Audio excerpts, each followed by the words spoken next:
इस कार्यक्रम के पुण्यार्चक हैं स्वर्गीय श्रीमान सेठ माणिकलाल उगरचंद शाह एवं स्वर्गीय श्रीमती विमल श्री माणिकलाल शाह की पुण्य स्मृति में पुत्र पुत्रवधू पौत्र पौत्री बेटी दामाद एवं समस्त शाह परिवार। ओम नमः सिद्धेभ्य नमः श्रीवर्धमानाय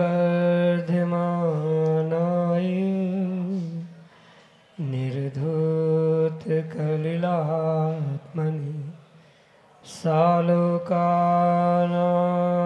त्रिलोकानां यद्विद्यादर्पणायते यद्विद्यादर्पणायते। पंच परमेष्टि भगवान की परम पूज्य आचार्य भगवंत गुरुवर विशुद्ध सागर जी मुनि महाराज जी की परम पूज्य मुनि श्री सुप्रभ सागर जी महाराज जी की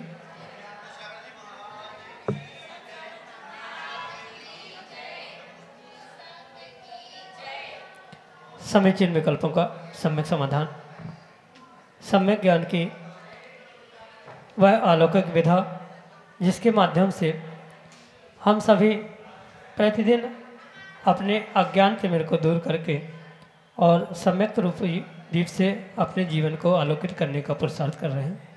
और वही सम्यक ज्ञान हमारे आत्म कल्याण के लिए कार्यकारी उपाय है। ऐसे आत्म कल्याण की वह अनूठी विधा समीचीन विकल्पों का सम्यक समाधान जो कि हम सभी प्रतिदिन परम पूज्य मुनि श्री सुप्रभ सागर जी महाराज के मुखारबिंद से प्राप्त कर रहे हैं। प्रारंभ करते हैं आज का सम्यक समाधान। और आज के पहले विकल्प के लिए श्रीमती कुसुम सोनटके पुसद महाराष्ट्र से महाराष्ट्र के चरणों में बारंबार नमोस्तु निवेदित करते हुए अपना समीचीन प्रश्न रख रहे हैं कि महाराज जी तीर्थंकर भगवान के जो चिन्ह होते हैं वे उनके अंगूठे पर होते हैं, लेकिन आदिनाथ भगवान का जो चिन्ह बैल का चिन्ह है तो वह कैसे निर्धारित होता है। हमारे समीचीन विकल्प का सम्यक समाधान करने की अनुकंपा करें। नमोस्तु महाराज जी, नमोस्तु। ओम नमः सिद्धम। परम पूज्य आचार्य भगवान गुरुवर विशुद्ध सागर जी महाराज की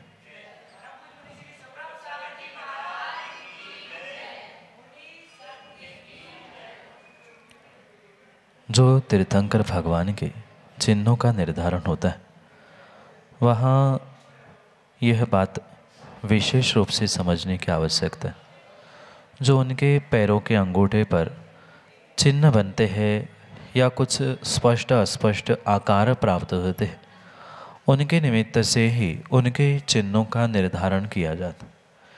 उनके पैरों में जो आकार दिखाई देते हैं वह किसी के द्वारा बनाए नहीं होते और न किसी के द्वारा उसका निर्धारण किया जाता है कि इनके लिए इनके पैरों में बैल का चिन्ह बनाना है या इनके पैरों में चंद्रमा का चिन्ह बनाना है। ऐसा कहीं भी निर्धारण नहीं होता। जैसे हाथों में भी बहुत सारी रेखाओं को देखते समय कुछ विशेष आकार समझ में आते हैं, आसमान में भी तारे देखते समय उन नक्षत्रों के विशेष विशेष आकार आदि स्पष्ट अस्पष्ट रूप से ग्रहण किए जाते हैं। बिल्कुल उसी प्रकार से सौधर्म आदि के द्वारा उनके पैरों के अंगूठे पर बने हुए उन चिन्हों को देखते हुए लगभग उसके आकारों का वहाँ निर्धारण करते हुए ये तय किया जाता है कि ये आकार किसका है। मतलब ये बैल जैसा दिख रहा है, ये हाथी जैसा दिख रहा है, ये ऊंट घोड़ा या जिस प्रकार का जो चिन्ह है वैसा स्पष्ट या अस्पष्ट रूप से जो आकृति वहाँ प्रकट दिखती है, इसका देखने के बाद जो सौधर्म इंद्र है वह सौधर्म इंद्र उसको देखते हुए ये तीर्थंकर भगवान के पैरों के चिन्हों को देखकर निर्धारित करता है कि ये पहले तीर्थंकर भगवान उनका अमुक, दूसरे भगवान इनका अमुक चिन्ह है। ये उनके पैरों पर बने हुए उन आकारों से ही निर्धारण होता है। पर ये भी समझे पैरों के आकारों उस अंगूठे पर बने हुए जो आकार है वो किसी दूसरे के द्वारा बनाए नहीं गए हैं। स्पष्ट रूप से वह आकार आकार पहले से ही यानी जन्म से ही होते हैं, उस आकारों को देखकर ही कहीं ना कहीं वह सौधर्म उसका निर्धारण करता है कि ये बैल का चिन्ह है, ये हाथी का चिन्ह है, ये चंद्रमा है, ये कल्पवृक्ष है। ये निर्धारण उस आकृति को देखकर सौधर्म इंद्र करता है। यही आपके लिए सम्यक समझ है। श्रीमती विनीता जैन, विदिशा मध्य प्रदेश से, महाराज श्री के चरणों में बारंबार नमोस्तु निवेदित करते हुए अपना समीचीन विकल्प रख रहे हैं कि महाराज जी, एक दिन आपने क्लास में कहा था कि एक इंद्रिय के मन नहीं होता, लेकिन कसाय आदि संज्ञाएं होती हैं। तो यदि मन नहीं होता तो वह कसाय कैसे कर सकते हैं, और मन नहीं है तो वह कैसे अपनी एक पर्याय से दूसरी पर्याय को प्राप्त करते हैं। हमारे समीचीन विकल्प का सम्यक समाधान करने की अनुकंपा करें। नमोस्तु महाराज जी, नमस्ते। ये परम सत्य है कि एक इंद्रिय से लेकर 4 इंद्रिय जीवों तक किसी भी प्रकार से मन होता ही नहीं, और कुछ एक पंचेंद्रिय जीव भी ऐसे होते हैं जो पूर्ण रूप से कहीं ना कहीं उन मन से रहित, जिन्हें असंगी पंचेंद्रिय कहा जाता है, ऐसे भी जीव बिना मन के भी कर्मों का आश्रय कर लेना, पर्यायों में परिवर्तन कर लेना, ये सब कुछ करते हुए देखने में आता। जरूरी नहीं है कि कर्मों का आश्रय मात्र मन से ही हो, क्योंकि कर्मों का आश्रय जो होता है उसके लिए आचार्य भगवंत ने मन, वचन और काय तीनों साधन कहे हैं। मन नहीं है तो वचन है, और वचन भी नहीं है तो काय तो एकेंद्रीय जीवों से सबको ही स्वाभाविक रूप से होती ही होती। इसलिए ये विशेष बात ध्यान रखने योग्य ये है कि वहाँ मन का अभाव ज़रूर है, पर वचन है। 2 इंद्रिय से वचन बल प्राप्त होता है। माना कि एक इंद्रिय की बात कर दे, एक इंद्रिय के पास वचन नहीं है, मन नहीं है, पर काय तो अवश्य ही है। शरीर से वह जो कुछ भी कार्य कर रहा है उस शरीर के निमित्त से ही वह कर्मों का आश्रय करता है। साथ में जो संज्ञाएँ होती है, वह संज्ञाएँ जो परिग्रह संज्ञा है या मैथुन संज्ञा है, वह मन से नहीं होती, अपितु वह संज्ञा भिन्न विषय है, और मन के निमित्त से संगी बनना ये भिन्न विषय।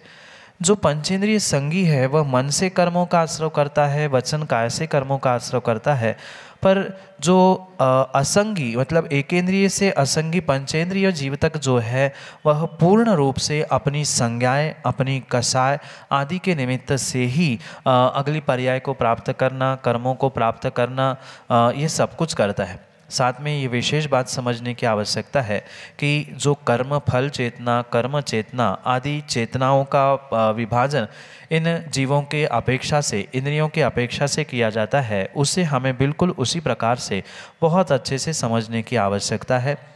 संज्ञाएं भिन्न है और संगी असंगी होना भिन्न विषय है।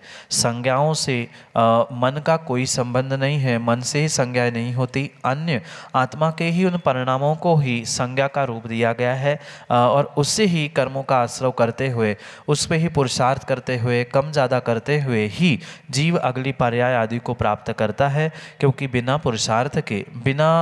पुरुषार्थ के कोई भी एक पर्याय से दूसरी पर्याय को प्राप्त नहीं करता। प्रत्येक पर्याय में जो आयु कर्म के बंध अपकर्षण काल आते हैं, उस बंध अपकर्षण कालों के निमित्त से ही अगले पर्याय की आयु, अगले पर्याय की प्राप्ति, नाम कर्म के निमित्त से गति आदि का परिणमन वह जीव करता है। जरूरी नहीं है कि कर्मों का आश्रय या पुरुषार्थ मात्र मन से किया जाता है, शरीर से भी, वचनों से भी, संज्ञाओं से भी और कषायों से भी ये सब कुछ पुरुषार्थ किया जाता है। उसके निमित्त से ही पर्याय से पर्यायांतर देखने में आता है। यही आपके लिए सम्यक समझ है। किले अंदर विदिशा मध्य प्रदेश से काजल जैन महाराष्ट्र के चरणों में बारंबार नमोस्तु निवेदित करते हुए अपना समीचीन प्रश्न रख रहे हैं कि महाराज जी, हम समय का प्रबंधन कैसे करें, अपनी क्रियाओं को समीचीन रूप से कैसे डिसाइड करें। हमारे समीचीन विकल्प का सम्यक समाधान करने की अनुकंपा करें। नमोस्तु महाराज जी, नमोस्तु। समय का प्रबंधन करने के लिए पूर्ण रूप से कहीं ना कहीं समय को समझने की आवश्यकता है, और समय के साथ साथ कार्य की जो कहीं ना कहीं कम अधिकपना या जो कार्य में श्रेष्ठता, किस कार्य को कब करना, इसका बोध भी कहीं न कहीं भीतर होने की आवश्यकता है।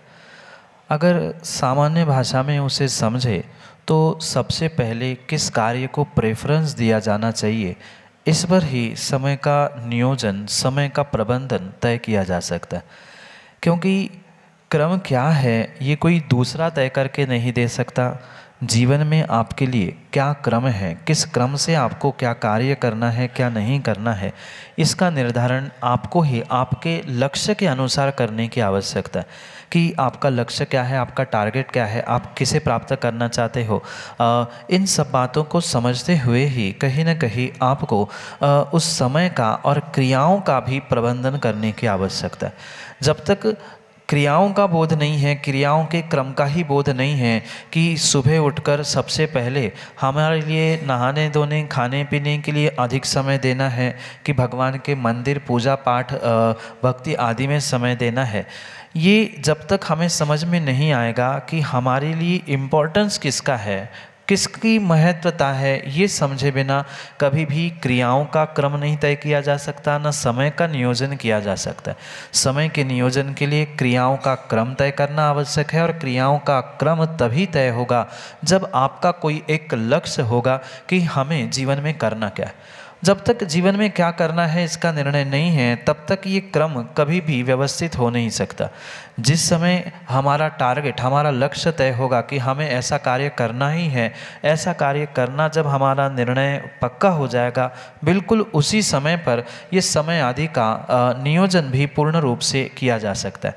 अन्यथा कहीं न कहीं वहाँ जो क्रियाओं की समीचीनता थी या क्रियाओं का क्रम था, उसका भी उल्लंघन हो सकता है, क्योंकि आपको यही पता नहीं है कि कौन सी क्रिया मेरे जीवन के लिए या किसी कार्य की सफलता के लिए कौन सी क्रिया महत्वपूर्ण है। इसका ही अगर बोध नहीं है तो उसका ना क्रम हो सकता है, ना टाइम मैनेजमेंट हो सकती है।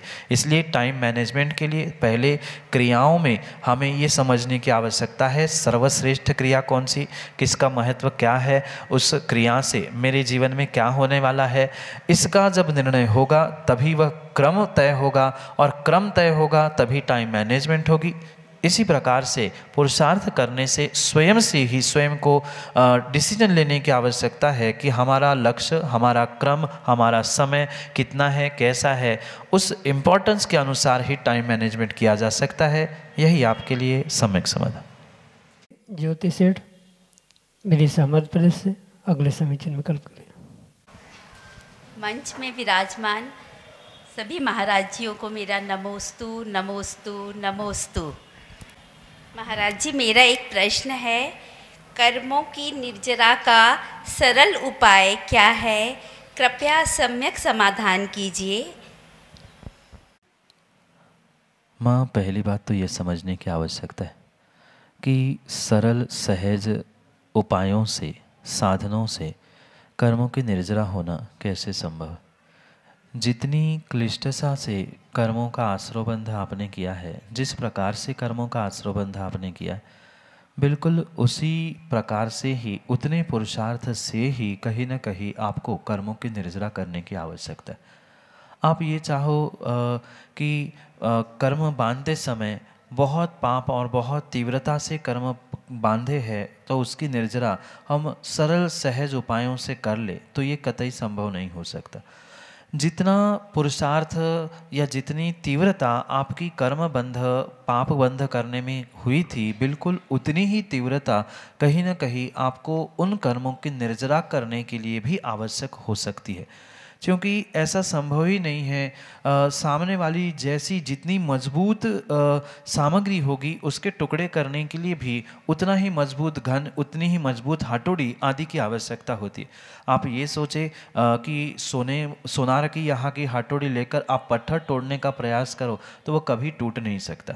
इसलिए पहले तो ये स्पष्ट समझे कि जैसा पाप का तीव्र उदय चल रहा है या जैसे कर्म के आश्रयबंध आपके जीवन में है, उसको काटने के लिए, उसको निर्जीर्ण करने के लिए कहीं न कहीं वैसे ही तपस्या, वैसे ही निर्जरा के उपाय खोजने की आवश्यकता है। पर कथनचित ये भी कहा जा सकता है कि सभी जो निर्जरा के साधन तपस्या के रूप में आचार्य भगवंतों ने कहे हैं क्योंकि मात्र तप से ही निर्जरा होती है, बाकी संवर आदि तो होना संभव है, पर जो आचार्य भगवान ने तपसा निर्जरा च ऐसा सूत्र देते हुए हमारे स्वामी भगवान कहते हैं कि निर्जरा के लिए सर्वश्रेष्ठ कोई साधन है तो उसका नाम तप है। और उन तपों में 12 प्रकार के तप है, शायद अंतरंग बहिरंग तप, ये शायद आपको पता ही होगा। तो इन तपों की विशेषता से ही विशेष विशेष कर्मों के निर्जरा होना पुनः पुनः संभव हो सकता है, अन्यथा किसी भी प्रकार से कर्मों की निर्जरा होना संभव ही नहीं हो सकता। इसलिए ये ध्यान रखें कि आप सरल सहज उपायों को खोजने की जगह आप सरल सहज भावों से व विशेष विशेष तपस्या करने का अगर प्रयास करोगे तो नियम से कहीं ना कहीं कर्मों की निर्जरा को आप पूर्ण रूप से प्राप्त कर सकते। इसलिए ज़रूरी नहीं है कि बहुत लंबे समय का अनशन, मतलब बहुत उग्र तप करने से ही कर्मों की निर्जरा हो। एक आध दिन का भी उपवास कर लिया, कुछ घंटे का ही त्याग कर लिया, तो कुछ कुछ अंशों में नियम से कर्मों की निर्जरा हो सकती है। हाँ, जो निर्जरा उग्र तप करने से, विशेष तप करने से होती है, उतनी निर्जरा अवश्य ही नहीं होगी। पर जितनी शक्ति है उतने शक्ति के अनुसार शक्तितः त्याग, शक्तितः तप करते हुए आप अगर पुरुषार्थ करोगे तो नियम से कहीं ना कहीं आपकी कर्मों की निर्जरा कुछ कुछ अंशों में होगी। जितने अंशों में आपने तपस्या की है, जितनी तीव्रता से, जितनी भावों की विशुद्धि के साथ आपने तपस्या की है, उतने ही परसेंटेज में कर्मों की निर्जरा भी होना स्वाभाविक रूप से देखने में आता। इसलिए ये विशेष ध्यान रखने योग्य बात है कि सरल सहज उपाय किसी भी प्रकार से आपको प्राप्त नहीं होगा कर्मों की निर्जरा के लिए। हाँ, ये अवश्य है, जिस प्रकार से आपकी भावों की विशुद्धि, जिस प्रकार से आपकी तप की शुद्धि रहेगी, बिल्कुल उसी प्रकार से उसी प्रतिशत में कर्मों की निर्जरा होना संभव है। जितनी विशेष विशेष तपस्या होगी उतनी विशेष विशेष कर्मों की निर्जरा होगी, जितनी सामान्य होगी, जितनी सरल होगी, उतने ही सरल और सामान्य कर्मों की ही निर्जरा आप कर सकते हो। इसलिए विशेष कर्मों की निर्जरा के लिए विशेष तपस्या की आवश्यकता होती है, और सामान्य कर्मों की निर्जरा के लिए सामान्य तपस्या से, छोटे मोटे नियमों से, छोटे मोटे व्रतों से भी काम चल सकता है। यही आपके लिए सम्यक समाधान। श्री एस जैन, एक छोटा सा बालक, विदिशा मध्य प्रदेश से, अगले समीचीन विकल्प के लिए। क्यों आते हैं? बुरे सपने क्यों आते हैं? नमस्ते महाराज जी। बेटा, जो भी सपने आते हैं ये कहीं ना कहीं आपके बुरे विचार, अच्छे विचार, उनके कारण से ही आते। जो ये बुरे सपने आदि आना है, ये कहीं ना कहीं आपके पूर्व जन्म के पाप कर्मों के उदय से जो कहीं ना कहीं भीतर बुरे विचार, डरना, भय आदि क्रियाएं होती है, इनके निमित्त से ही ये बुरे डरावने सपने जीवों को देखने में आते। ये अवश्य समझना कि ये जो सपने होते हैं ये कहीं न कहीं आने वाले समय के भी एक संकेत भी हो सकते हैं, पिछले कर्मों के उदय से भी हो सकते हैं। इसलिए सीधा सा इतना ही बात है कि बुरे सपने आ रहे हैं तो पाप का उदय है, अच्छे सपने आ रहे हैं तो पुण्य का उदय है। यही आपके लिए सम्यक समाधान। चाहक जैन, विदिशा मध्य प्रदेश से, अगले समीचीन विकल्प के लिए। नमोस्तु महाराज जी, मेरा प्रश्न ये है कि अगर पूजन की थाली पर परमानेंट साथिया बना हो तो चंदन से दोबारा बनाना चाहिए क्या? ऐसा कहा जाता है कि अधिकस्य अधिकम फलम, जितना अधिक करेंगे उतना अधिक फल अवश्य ही मिलता है। जैसे वर्तमान में बहुत सारे पूजन के बर्तन, पूजन की थाली आदि है, उसमें साथिया या बहुत सारे चिन्ह पहले से ही बने रहते हैं। वहाँ पुनः चंदन आदि से आप दोबारा साथिया या जो अक्षर, बीजाक्षर, तीन बिंदी, चंद्रमा आदि जो कुछ भी बना रहे हैं उसके निमित्त से आपको पुनः विशेष फल मिलेगा। नुकसान क्या है? मात्र 1-2 मिनट और समय लगेगा, चंदन ही अधिक लगेगा, पर जितना ये शुभ क्रिया करने में विशेष पुण्य का आश्रय होगा उतना ही आपके जीवन के लिए और आपके लिए बहुत अच्छा कार्य हो सकता है। इसलिए ये ध्यान रखें कि बनी बनाई उस साथिया की थाली में पुनः आप चंदन से साथिया आदि बना रहे हैं, अन्य अंक लेखन वगैरह कर रहे हैं, तो उसमें कोई दोष नहीं है। नहीं बनाओ तो भी दोष नहीं है। माना कि बिना बने हुए साथिया जिस पे बना ही नहीं है, ऐसे उस पर भी अगर आपने द्रव्य चढ़ाई है तो भगवान नाराज होने वाले नहीं है।